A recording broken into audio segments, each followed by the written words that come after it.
Now students next question देखिए quadratic equation में। यह है आपका 2016 में, कह रहा है two digit number is 4 times the sum of it digit. अब देखो टू डिजिट के नंबर क्या होते हैं, एक वंस प्लेस होता है एक टू प्लेस होता है। जैसे कि मान लो 24 है तो ये इसका वंस प्लेस है और ये इसका टेंस प्लेस है, ठीक।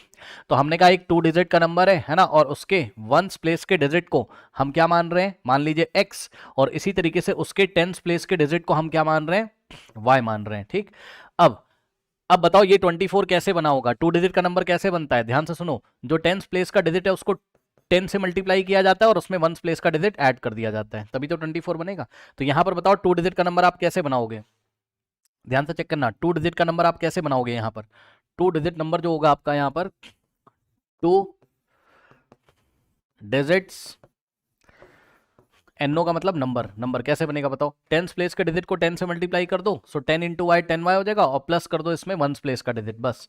तो ये हो गया आपका टू डिजिट का नंबर, ठीक। अब सुनो, कह रहा है two digit number is 4 times the sum of the digit. मतलब समझो according to the question, according to the question, ध्यान से चेक करना बच्चों। ये जो टू डिजिट का नंबर है ना, ये जो टू डिजिट का नंबर है, ये जो नंबर है टू डिजिट का, यानी कि 10y और प्लस x, ये जो टू डिजिट का नंबर है, पढ़ लो ध्यान से क्वेश्चन में क्या कह रहा है।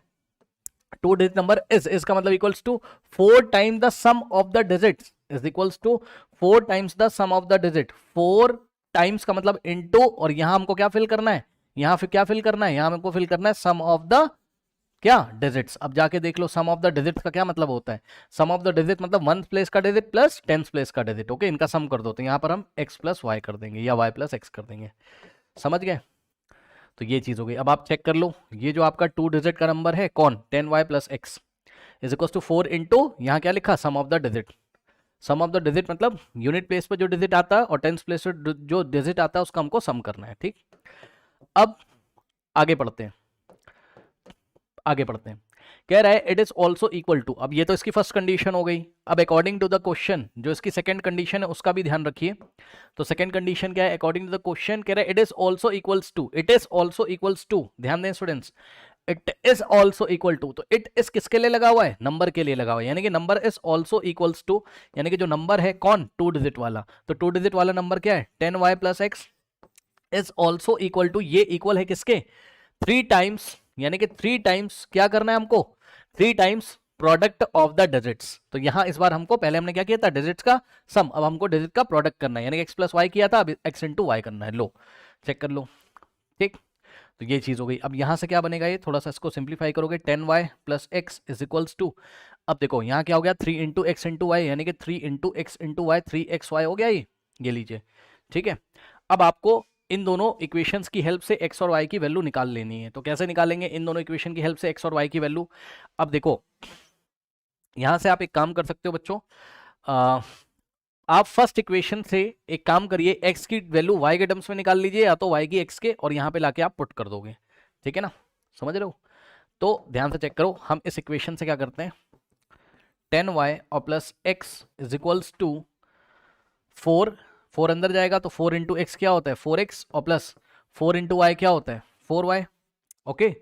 अब यहां से आप एक काम कर लो बच्चों, क्या, ध्यान से चेक करना बच्चों, इस x को उधर भेज दो और 4y को इधर भेज दो, तो क्या हो जाएगा, 10y इधर था और 4y इधर आएगा तो माइनस होगा, 10y माइनस 4y क्या हो जाएगा left hand side, 6y is equals to, ये 4x है और ये वाला x उधर जाएगा तो 4x माइनस एक्स 3x हो जाएगा, सही है। तो यहां से आप x की वैल्यू y के टर्म्स में निकाल सकते हो या y की वैल्यू x के टर्म्स में निकाल सकते हो। अब देखो 3x में मल्टीप्लाई, 3 जाके इधर डिवाइड करेगा तो क्या हो जाएगा, 6y by 3 is equals to x, और 3 वन दा 3 टू जा, सो 2 इंटू वाई यानी कि 2y। तो x का जो वैल्यू आ जाएगा वो कितना आ जाएगा 2y, ओके। अब ये वाला x का वैल्यू जो y के टर्म्स में आया ला के यहाँ पे पुट कर दीजिए इस इक्वेशन में, ठीक। तो बात आपकी बन जाएगी, यहां से आपको एक क्वाड्रेटिक इक्वेशन बन जाएगा। चलिए आ जाइए, क्या हो जाएगा यहां से, देखो क्या लिखा है, 10y लिखा है और प्लस में x की जगह कितना रखोगे बच्चों 2y, तो ये वाले x की जगह आपने रखा 2y और इज इक्वल्स टू, अब ध्यान देना जरा ध्यान से, यहाँ क्या लिखा हुआ है 3 इंटू एक्स इंटू वाई है, तो x की जगह आप क्या लिखोगे 2y, तो 3 इंटू 2y और इंटू में y की जगह आप y लिख दोगे। ये लो पूरी इक्वेशन कौन से वेरिएबल में बन गई, y में, ठीक है। अब बच्चे पूछते हैं सर कैसे पता चलेगा, लीनियर इक्वेशन का क्वेश्चन है क्वाड्रेटिक का, भाई एक बार बताएं, जहां प्रोडक्ट वगैरह करा रहा होगा ना, कभी भी प्रोडक्ट शब्द आ जाएगा क्वेश्चन में, मल्टीप्लीकेशन अगर हो रहा होगा तो पक्का वो क्वाड्रेटिक बनेगी। और आप टेंशन मत लो, आप बस क्वेश्चन करते जाओ, अगर लीनियर बनना होगा लीनियर बन जाएगी, क्वाड्रेटिक बनना होगा क्वाड्रेटिक बन जाएगी। ठीक, तो बन गई क्वाड्रेटिक, चेक कर लो कैसे, यहां से देखो 10y + 2y कितना होता है 12y। ठीक, तो यहां से कितना हो जाएगा 10y + 2y कितना होता है 12y इज इक्वल्स टू, अब ध्यान दें 3 2 कितना होता है 6 और y इंटू वाई कितना होता है y²। ये लीजिए, क्या दिक्कत है बताइए। अब सुनो, इसको कैसे सॉल्व करते हैं ये बड़ी इंपॉर्टेंट बात है, ये मैं आपको दिखाता हूं। क्या आ रहा है equation 12y = 6y²। New page पे चलते हैं, क्या आ रहा है अभी तक आपका आ रहा है 12y = 6y²। अब कुछ बच्चे पता है क्या बोलेंगे, कुछ बच्चे बोलेंगे कि सर 12y = 6y² है सर, है ना सर, एक y से एक y काट दो। जी नहीं, काट दोगे तुम्हारा आंसर आ जाएगा, मैं मना नहीं कर रहा हूँ, लेकिन क्वाड्रेटिक इक्वेशन है, क्वाड्रेटिक इक्वेशन में y की कितनी वैल्यूज आती हैं, या x की वैल्यू, ये this is the quadratic equation in variable y, तो y की कितनी वैल्यू आनी चाहिए तो y की 2 वैल्यू आएगी, इसलिए ऐसा y से y काट मत देना, है ना। क्या करोगे सर, तो सर इसको इधर ले जाओगे, ठीक, लेफ्ट हैंड साइड बचेगा 0 और राइट हैंड साइड हो जाएगा 6y² और प्लस 12y, ये कुछ नहीं है तो यहाँ प्लस मानेंगे, उधर गया तो माइनस हो गया। ओके, ये लीजिए, अब यानी कि आपके पास आ रहा है एक तरीके से 6y² - 12y = 0। अब यहां से आप कुछ कॉमन ले लो, क्या कॉमन आ रहा है 6y कॉमन आ गया, तो 6y चला गया तो यहाँ y बचा, और माइनस में 6 2 12 और y जा चुका है, ये लीजिए। अब बताइए, अब यहां पर या तो 6y 0 होगा, भाई एक फैक्टर्स का 6y आ गया, या तो आप क्या करोगे 6y को 0 करोगे, या तो आप y - 2 को 0 करोगे। सही है, अब 6y अगर 0 है तो y को क्या होना पड़ेगा 0, क्योंकि 6 उधर जाएगा तो 0/6 y 0 हो जाएगा, और या तो क्या हो जाएगा बच्चों y - 2 = 0, तो y = कितना आ जाएगा 2 आ जाएगा।